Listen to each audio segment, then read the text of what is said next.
क्या हो गया? पता नहीं गुरुजी, बहुत परेशान हूँ मैं। योग करते हैं? योग नहीं गुरुजी, योग नहीं करते?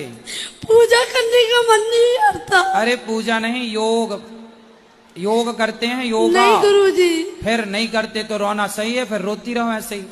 भागवत देखती हूँ गुरुजी भागवत आपकी। देखती हो, ठीक है, पर योग करो। बीमारियों से बचना है तो योग आसन, सूर्य नमस्कार की 12 आसन है। सवेरे सवेरे जाग कर थोड़ा योग करो, खान पान ठीक करो, रोने गुरुजी से काम अपना ना होगा। आशीर्वाद दो मुझे।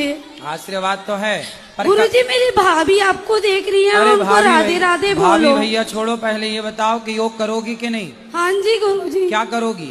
योग। कैसे कैसे करोगी? आता है योग करना? नहीं गुरुजी। फिर कल से कैसे करोगी जब आते नहीं है तो? सुबह उठ के कर लूंगी गुरुजी।